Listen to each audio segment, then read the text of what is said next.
소비지국 과세 원칙이 되겠습니다. 자, 우리나라는 소비하는 나라가 과세하는 원칙에 의해서 부가가치세를 과세하고 있는데요. 소비하는 나라가 과세한다 라는 말에 VS는 생산지국 과세 원칙이에요. 그러니까 소비하는 나라가 과세할 거냐, 생산하는 나라가 과세할 거냐. 근데 우리나라는 소비지국 과세 원칙에 따라서 과세한대요. 이게 무슨 얘기인지 잠깐 뭐 요런 얘기를 좀 해볼게요. 자, 여기가 이제 우리나라 한국이고요. 한국이 아니고 예를 들면 뭐 다른 나라다. 뭐 어느 나라다 이렇게 예를 들면 그럼 우리나라의 삼성전자가 제품을 만들어서 그 삼성전자의 제품이 300만 원인데 그 300만 원은 부가세가 별도니까 부가세가 이제 30만 원 10%가 붙어서 삼성전자가 판매하는 제품을 우리나라에서 소비하는 자는 실제로 부담하게 되는 토탈 금액이 330이 된대요. 이제 그렇게 가격이 결정되어 있는 걸 한국의 누군가가 알아요. 근데 보니까 이 나라에서 물건을 파는데 A라는 회사가 만드는 물건이 꽤 괜찮은데 가격은 똑같아. 가격은 똑같은데 성능도 비슷해. 근데 알고 보니까 우리나라는 소비할 때 부가가치세를 10%를 부과하는데 이 나라는 부가가치세가 예를 들어서 7%인 거야. 그럼 똑같은 물건이면 7%면 부가세를 21만 원만 내면 물건을 소비할 수 있대. 이게 별거 아닌 것 같지만 이게 공 하나만 붙으면요. 210만 원이고 30만 원이에요. 그 10%의 차이가 사실은 쉬워 보이지만 금액이 작아 보이지만 생각보다 그렇게 적은 세금은 아니거든요. 10%와 7%는 어마무시한 차이를 갖는 거예요. 그러면 우리나라는 꼭 삼성전자 제품을 사야만 할까? 소비하는 건 내 맘이잖아. 우리 수입 많이 하잖아. 그렇죠. 그러니까 나는 이번에는 이 물건을 수입하기로 결정했어. 삼성 거 안 살래. 에이, 그랬어.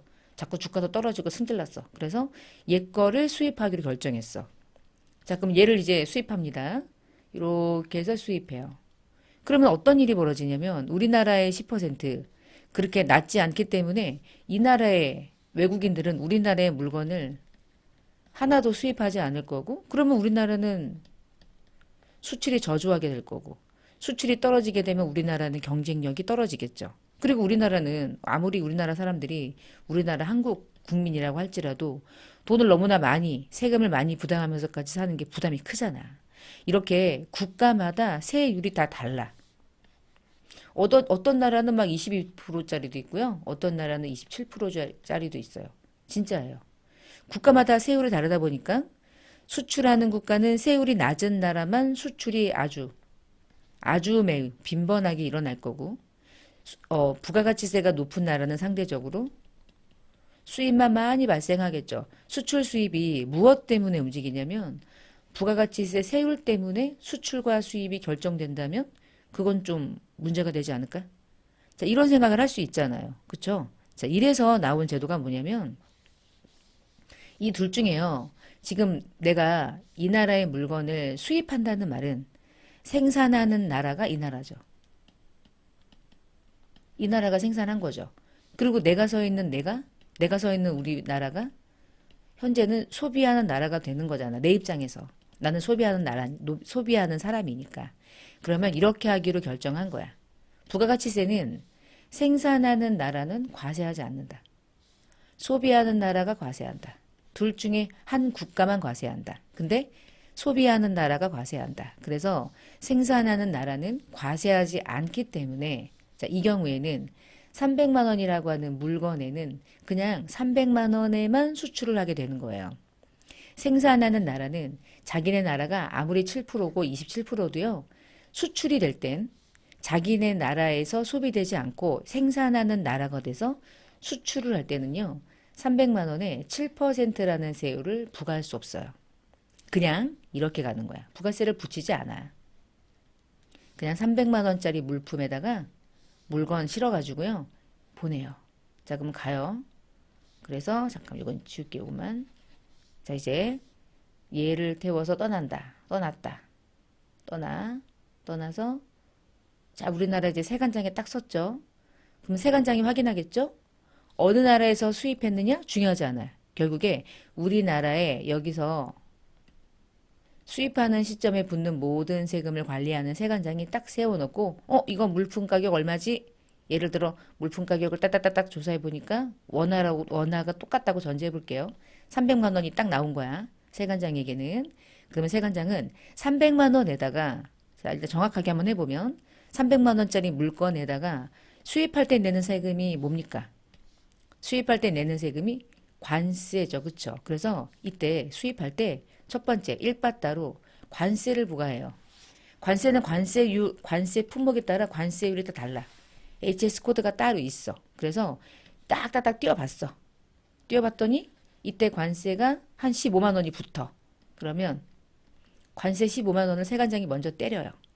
수입하는 사람은 관세를 먼저 내야 돼. 자, 관세 15만 원을 먼저 부과해. 그리고 나서 얘를 부가세 팀으로 넘겨. 그러면 관세까지 포함된 금액이 315만 원이죠. 이게 뭐가 되냐면 과세 표준이 된다. 무슨 세금의 과세 표준이냐면 부가가치세. 세관장은요, 크게 두 개의 세금을 때려요. 첫 번째는요, 관세를 때려. 그리고 두 번째는 다 붙고 나면 마지막에 부가세를 때려. 부가가치세는 몇 퍼센트를 때릴까? 수출했던 그 국가가 7%잖아? 7%는 자기네 나라 안에서만 7%예요. 얘가 외국으로 떠나는 순간 아무도 7%를 부과할 수 없어요. 우리나라 사람은요. 수입하는 물품에 무조건 죽었다 깨도 우리나라 세율인 10%라는 부가세를 부담을 하고 수입을 하게 됩니다. 이렇게. 그러면 얘는 처음에 내가 생각했던 것보다 바보 같은 짓을 한 거야. 오히려 더 비싸게 사. 누구 때문에? 관세 때문에. 관세 때문에 과표가 더 비싸졌어. 그리고 부가세는 죽었다 깨도 몇 퍼센트 부담하게 될까요? 우리나라의 대한민국 사람은요. 수입을 하든 외국에서 수입하든 우리나라 자국 물품을 매입하든 죽었다 깨도 평생 부가가치세율을 10%를 부담하게 돼요. 누구도 예외가 없어요. 왜 이런 일들이 발생되냐? 소비하는 나라는 소비하는 나라의 부가가치세율을 부담하게 돼 있어요. 수입했어? 그래도 괜찮아. 수입할 때 세관장이 그거 때릴 거야. 세관장 네가 해. 네, 알겠습니다. 첫 번째, 관세를 때리고요. 관세가 더해진 금액의 전체 과세 표준이 돼서 마지막에 그 과세 표준에다가 10%를 기다리고 있다가 빡 때려. 그러니까 우리나라에서 수입했다면 똑같은 물품 가격이라고 결정하면 당연히 우리나라의 물품이 훨씬 더 쌌을 수도 있지. 그런데 왜 외국에서 수입 많이 하지? 이렇게 수입해서 많이 사잖아요, 여러분. 왜 그럴까요? 얘가 워낙 싸요, 얘가. 우리나라에서는 300만 원이라고 하는데 해외로 나가면 300이 아니래며. 되게 싸대며. 이게 300이 아니고 똑같은 물건인데 뭐 200 뭐 예를 들면 210만 원이래며. 그러면 관세 내고 부가세 내도 이게 훨씬 싸. 그래서 많은 사람들이 이제 이렇게 역으로 수입을 하는 거죠. 수입해서 쓰는 거죠. 그렇지 않고는 똑같은 금액이면 당연히 수입할 때 부가세를 부담하는 금액이 더 비싸죠. 누구 때문에 그러냐면 관세가 더해진 금액이 과표가 되기 때문에. 자, 이러한 제도가 나온 이유는 무엇 때문이에요? 소비하는 나라가 과세하니까. 국가마다 세율이 다르기 때문에. 그래서 잠깐 위에 읽어보면 소비하는 나라가 과세하기 때문에 요거 먼저 해볼게요. 아래쪽에. 어디 갔어? 수입할 때 수입품에 대해서는 세관장이 우리나라의 물품과 동일하게 부가가치세를 10%를 과세한다. 무조건 10%를 때린다. 언제 때리냐면 수입하는 물품. 그러면 이 나라가 수출한 거고 우리는 이제 수입을 했을 때라면 이런 케이스가 첫 번째 있고요. 자, 그럼 두 번째 케이스. 두 번째 케이스는 이런 거야. 자, 이렇게 이제 이렇게 됐어. 우리나라고 얘가 이제 다른 나라예요. 타 나라, 타국. 자, 우리나라는 삼성이라는 회사가 오늘은 이렇게 해서 수출을 하기로 한 거야. 그러면 우리나라의 기업이 수출한다는 얘기는 이제 우리나라가 어느 나라가 되는 거예요. 생산하는 나라가 되는 거죠. 매일매일 생산지국, 소비지국 왔다 갔다 할 거 아니에요. 거래가 많으니까. 그리고 이 나라가 소비하는 나라야. 자, 이 나라의 부가가치세율은 15%라고 해볼게요. 우리나라는 10%. 이렇게 한번 해볼게요. 그럼 삼성전자가 500억 원의 제품을 수출해요. 근데 이 500억의 제품의 부가가치세는 우리나라가 과세한다고요? 소비하는 이 나라가 과세한다고요? 소비하는 이 나라가 과세예요. 그러면 언제 과세하냐면 이때. 이 나라도 세관장이 있잖아 다. 이 나라도 세관장이 있으니까 500억 물품에 뭐 관세 이런 거 다 붙였을 거고 거기다가 마지막에 15%라는 부가가치세율을 자기 나라 세율을 붙는 거야. 소비하는 나라가 과세하니까. 그럼 이 나라가 세율을 때릴 거죠. 그러면 우리나라 삼성전자가 500억의 제품을 이렇게 수출하게 되면 부가세를 어떻게 해야 되죠? 여기서 또 세금을 부과해? 아까처럼? 그건 아니잖아. 수입이 아니잖아. 그러면 세금을 부과하면 안 되지. 그러면 세금을 부과하지 않는다는 말을 사람들은 세금을 면제받았다 이렇게 얘기하거든요. 근데 면제라는 말은 세법에서 어울리지 않아. 그럼 이런 말도 있어. 면세라는 말도 있어. 세금을 면제받았다는 말로 붙이면 면세라는 말도 있는데 이 거래는 면세도 아니야. 이 품목은 원래 과세가 돼야 돼. 우리나라의 국내 거래를 일으키면 당연히 10%가 붙는 물품인데 외국으로 수출하는 경우에는 부가세를 과세할 수가 없어요. 이유는 하나. 얘가 과세할 건데 내가 또 과세해? 그러면 무슨 문제가 생기지? 이중과세가 생기잖아. 둘 다 과세하면 안 되잖아. 그러면 이중과세를 하지 않아야 되고 첫 번째, 면세는 아니고 세율 자체를 제로로 만들면 세금을 안 낼 수 있게 될 거 아니에요. 그래서 제로 세율을 만든 게 영세율이라는 제도예요. 수출하는 경우는요, 영세율이 붙어요. 그러면 세금이 있어요, 없어요? 세금이 부가가치세가 얼마가 있는 거냐면 0원이 있는 거야. 있긴 있는데 0원이야. 0원이니까 분개를 안 할 뿐이지. 영세율과 아예 애초부터 세금이 없는 면세하고는요, 엄연히 달라요. 영세율은 부가세가 붙는 물품이 수출됐을 때 영세율입니다. 면세는 영세율하고는 전혀 다르고요. 면세 품목은 아무리 수출해도 영세율 적용을 받을 수가 없어요. 이게 기본적인 소비지구 과세 원칙의 특징이에요. 그럼 여기서 이런 여러 가지 이제 전제 조건이 생기는 거야. 소비지구 과세 원칙을 선택하니까 첫 번째는 수출하는 재화는 부가세를 과세하지 않아야 하고 반대로 수입할 때는 모든 재화에 대해서 우리나라에서 생산된 물품과 동일하게 부가세를 과세했죠. 수입할 땐 세금을 때리지만 10%를 수출할 때는 영세율을 붙이잖아요. 수입과 수출이 다르죠. 그래서 수출하는 재화에 대해서는 영세율의 세율을 적용해서 부가가치세가 이중과세가 되는 것을 방지하기 위해서 아예 면제가 되는 제도죠. 면제. 근데 그것은 이중과세가 되는 걸 방지하기 위해서 영세율 적용하는 거고요. 수입 품목에 대해서는 우리나라에서 소비할 때 하는 모든 방법과 동일하게 우리나라의 자국 물품과 동일하게 부가가치세를 10%를 부과하고 있다. 그래서 수입할 때는 10%가 붙고 수출할 때는 영세율이 적용이 된다. 근데 어떠한 제도로 일어난 존재이냐? 소비지구 과세 원칙이라는 제도 때문에. 둘 중에 하나죠. 그러니까 소비하는 나라는 과세한다. 그러니까 소비하는 나라가 내가 아니라 상대방이라면 나는 수출이니까 영세율. 소비하는 나라가 나라면 내가 수입할 때 10% 부가세 과세. 이 제도 때문에 등장하는 원칙이 되겠어요. 자, 그 다음에 이제 소비주고 과세 원칙에 대한 얘기를 좀 했고요. 자, 그 다음에 바라볼 거는 세율인데요. 이제 면제부터 얘기해 볼게요.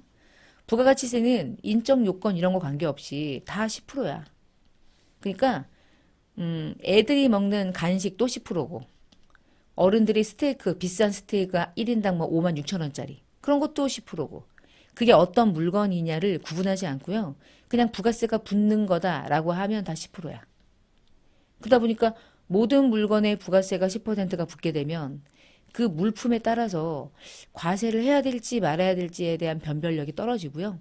우리나라의 대부분의 국민들이 마음껏 먹고 누릴 수 있는 것들까지도 다 부가세를 때리니까 형평이 좀 떨어지는 거지. 형평이 떨어질 수밖에 없는 이유가 돈이 많은 사람은 세금을 많이 낼 수 있지만 돈이 없는 사람도 소비는 하잖아. 이런 여러 가지의 문제점 때문에 생긴 제도가 뭐냐면 면세 제도라는 거야. 면세. 여기서 면세라고 얘기해야지 면제라고 하면 안 돼요. 그러니까 부가가치세가 면제됐다는 용어입니다. 면세, 면세. 부가세는 인적 요건이 부양가족의 많고 적고를 떠나서 그런 것들을 전혀 고려하지 않고 하나의 동일 세율이 적용되기 때문에 면세라는 제도를 두었는데, 면세라는 제도를 둔 이유는 그래도 이 범위 안에 있는 것들은 누구나 예외 없이 부가세 부담 없이 마음껏 소비할 수 있도록 면세라고 하는 제도를 두었다. 오히려 소득이 없는 사람은 소비를 안 할 것 같아도 소득이 없는 사람은 우리가 라면 같은 거 많이 먹는다 하잖아요. 오히려 끼니가 없으니까. 쌀보다 라면이 싸잖아. 그러니까 라면 한 끼 그냥 때우는 거지. 이렇게 부가가치세 역진성을 완화하기 위해서 나온 제도가 면세 제도라고 하는 건데, 면세 제도는 뒤에 얘기할 거고요. 면세라는 별도의 챕터가 있어요. 그러면 면세라고 하는 제도의 문제점은 하나의 세율이 붙는다는 거지. 근데 그 하나의 세율이 우리나라는 그냥 계속 10%야. 부가세가 시작된 게 76년인가 그래요. 77년인가 그래요. 근데 그때부터 지금까지 언제나 하나의 비례세율로 적용돼요. 그러니까 하나의 비례세율. 이 금액이 정해지면 그냥 곱하기 10%야. 그냥 비례하는 거야, 이렇게. 얘가 커지면 부가세도 커지겠지. 세율은 같은데 세금이 비례해서 움직이니까. 우리나라는 단일 비례세율을 가지고 있다. 그럼 혹시 다른 나라도 그런가? 다른 나라도 좀 볼게요. 지금 화면에 제가 띄워드린 것도 국회 예산정책처. 지금 요거는 화면에 보고 계시는 부가가치세, OECD 주요국의 부가가치세율을 2022년도 기준으로 퍼센테이지로 봤을 때 딱 보니까 어때요? 캐나다가 엄청 낮죠? 5%. 5%니까 5%인 것 같죠? 안 그래요? 지역마다 세율이 달라요. 오스트리아 같은 경우는 20%나 돼요. 근데 어느 지역, 어떤 품목에 따라서 10%짜리도 있고 13%짜리도 있어. 특정 지역은 19%래. 그리고 벨기에 막 21%, 21%, 24%. 그런데 쭉 가다가 독일 막 쭉쭉쭉쭉 내려가죠. 일본이 우리나라랑 흡사하게 10%예요. 원래는 8%였다가 10%로 조정된 지 이제 2, 3년 지났죠. 그런데 또 특정 몇 개는 여전히 8%가 적용되는 게 있고, 원래는 8%였다가 이제 10%가 된 거거든요. 지금 보면 이렇게 일본이나 캐나다 같은 표준 세율을 빼고는 우리나라가 10%라고 얘기하는 게 비길 때가 아니잖아. 기본이 20%예요. 여기서 제일 높은 나라 봐요. 27%짜리가 있고 막 난리가 났어요, 지금. 그리고 옆에 보면 그냥 우리나라는 10% 그리고 더 세율 외울 거 있어요? 없어요. 특정 지역 가면 부가세가 달라져? 아니요. 품목마다 달라져요? 아니요. 다 똑같거든요. 어디 가나 10%고 어떤 품목도 10%고 면세가 있을 뿐이지. 그런데 다른 국가들은 우리나라처럼 하나의 단일, 아까 우리가 이런 얘기했죠. 하나의 비례세율이다. 우리는 단일세율이라 그랬잖아. 근데 다른 나라 봐봐. 단일세율이 아니야. 다 달라. 경감세율이 또 있고 너무 높으니까 낮은 것도 있고 중간 것도 있고 다 다르고요. 또 지역마다 다르고요. 난리가 아니죠. 왜 그럴까요? 부가가치세 면세처럼 품목마다 지역마다 경감을 해주면서 세율을 탄력적으로 운영하는 거예요. 탄력세율이죠. 근데 우리나라는 단일세율이에요. 그래서 단일 비례세율이다 이렇게 불러요. 부가가치세가 높은 나라는 복지가 좋겠죠. 세수가 높잖아. 국민들이 지금 27%라는 세금을 부담하며 살고 있잖아. 그러니 세수가 탄탄할 거고, 세수가 탄탄하면 국가가 하고 싶었던 복지를 잘 운영할 수 있겠죠. 그죠? 이거 안 내려면 어떻게 하면 돼요? 선택하면 되지. 소비를 안 하면 되겠지. 근데 쉽지는 않겠죠. 돈이 좀 있어야 또 이 나라에서도 살 수 있겠지. 그러나 내 삶이 풍족해질 수 있는 요건도 충족이 되겠죠. 그래서 국가마다 세율이 다 달라요. 그러니까 이 헝가리 같은 나라는 만약에 그냥 이 자체가 항상 부가세가 붙는다면 수출될 가능성은 제로지. 수출을 어떻게 해? 27%까지 부담하면서 누가 이 나라의 물건을 사겠어요. 그래서 수출 같은 수입 같은 이러한 국가 간의 거래가 일어날 땐 반드시 세율을 어느 나라 것을 적용할 것이냐가 반드시 정해져야 되는데 그게 소비주고 과세 원칙인 거고 두 번째는 전 세계적으로 그냥 하나의 세율만 주구장창 적용되는 나라는 실제로 우리나라가 아주 유일무이. 정말. 다 다르잖아. 되게 특이하거든. 여기는 부가가치세 공부가 진짜 어렵긴 하겠다. 너무 많아서. 다 외워야 되는 거잖아. 시험 볼 때. 12%짜리 붙는 거, 15%짜리 붙는 거, 5%짜리가 붙는 거. 이걸 외워야 되겠네. 지역마다 어떻게 부가세가 다른지도 다 외워야겠다. 와, 우리나라가 좋다. 근데 그 10%가 평생 지금까지 한 번도 변함없이 10%라는 거. 오바마 정권일 때 미국에서 오바마가 우리나라에 왔을 때 오바마 대통령이 우리나라에 왔을 때 부가가치세 제도를 배우러 왔다고 제가 얘기를 들었거든요. 근데 뭐 퍼펙트하다면서 박수를 치고 갔대요. 어떻게 이렇게 부가세를 붙이는 것에 대해서 사람들이 뭐 큰 반발 없이 하냐. 우리는 10%가 높다고 생각하지만 외국 입장에서 보면 그렇게 높지가 않은 거고 또 하나는 오바마 정권인 미국이잖아요. 미국은 일단 VAT 자체가 없어요. 지역마다 부가가치 같은 소비세율 같은 게 좀 붙은 지역이 있고 아예 안 붙는 지역이 있고 미국은 VAT라는 게 없어요. 지금 보시면 OECD 국가 안에 미국이 없잖아요. 미국은 이제 일단 그런 게 없어. 그러나 지역마다 조금 특이하게 소비할 때 붙는 몇 개의 세금들이 좀 유사한 것들이 존재할 뿐이지. 주마다 다르니까. 그래서 우리나라의 부가가치 제도를 좀 알고 있어야 뒤에 계속 공부하면서 왜 부가가치세율이 우리는 낮다고 얘기하느냐. 이게 이제 몇 년 지나면 부가세율이 조금 인상될 가능성이 있는 게 이 부가세 이율을 인상하자라고 하는 거는 매년 나오거든요. 국회에서. 근데 얘를 10%라는 이 벽을 허물 수가 없는 거지.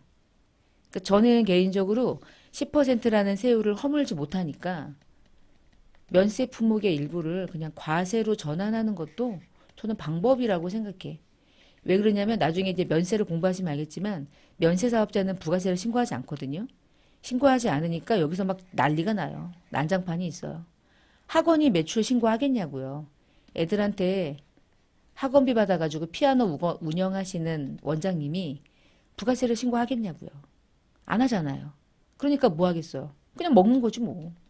그러면 부가세를 신고하면 매출도 자연스럽게 드러나는데 부가세를 신고 안 하잖아? 그럼 매출도 누락하게 돼 있어. 이게 자연스럽게 가는 거야. 그 길이 열려 이렇게. 매출을 누락할 수 있는 길.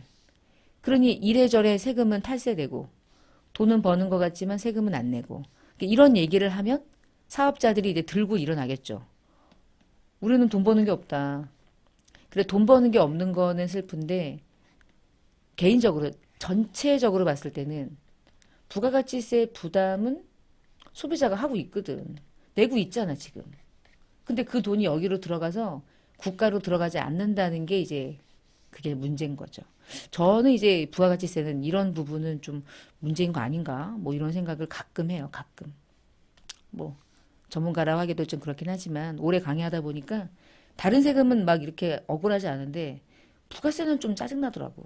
중간에 이제 뭔가 먹튀가 되는 어떤 사업자들이 있을 수밖에 없는 구조가 돼 있어서 그거를 피하려면 정직하게 해야 되는데 저 같아도 정직하게 안 할 것 같아서 제가 만약에 하고 나면 정말 잘 돈 빼돌릴 수 있을 것 같아서 뭐 그렇게 아예 안 하게 만들어 놓으면 세금은 정확하게 신고 들어갈 수 있잖아. 그러면 국민들이 더 많은 세금을 부담하지 않아도 꽤 충당을 해가지고 할 수 있거든요.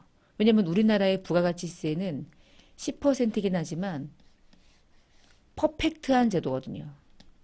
빠져나갈 구멍이 없게 만들어놨거든요. 오바마 정권이 이 제도를 보고서 정말 어떻게 이런 제도를 이렇게 잘 운영할 수 있냐.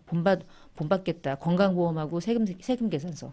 이 제도에 그냥 찬사를 날렸다는 뒷얘기가 있었어요. 진짜 뭐 대단하거든요. 세금 계산서라는 게 발행하고 이렇게 주고받는 게 거래가 누락되지 않으니까. 자, 여기까지 보면 부가가치세라고 하는 것에 대한 특징들을 이제 쭉 열거 해놨잖아요. 그래서 시험에는 이렇게 나와요. 다음 중 부가가치세의 특징이 아닌 것은 1번 지방세 그러면 틀린 거죠. 부가세 특징은 국세죠. 두 번째 직접세 그러면 틀린 거죠. 부가세는 간접세의 특징을 가지고 있죠. 세 번째 인세 아니죠. 물세. 목적세 아니죠. 보통세. 종량세 아니죠. 종가세. 그리고 개별소비세 아니죠. 무슨 소비세요? 면세를 빼고는 누구나 10%를 부담하는 거죠. 일반적으로 소비할 때 부과되는 세금이죠. 개별소비세는 부가가치세랑 같이 부가가치세라는 세금처럼 개별소비세라는 세금이 존재하잖아. 그치? 얘가 4번, 얘가 5번 이런 식으로. 개별소비세가 부가가치세 특징으로는 열거될 수가 없어.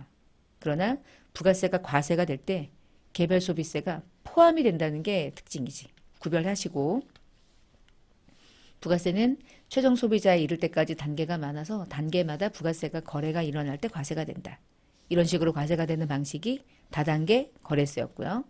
그 다음 전 단계에 부담했던 세액을 공제받는다. 세액을 공제받는 거지 거래를 공제받지 않는다. 세액은 반드시 세금계산서에 의해서 확인된 이라고 하는 완벽한 증빙, 전제 조건이 있을 때 가능한 매입세액이었죠. 매입세액은 뭐 아무나 내진 않는다.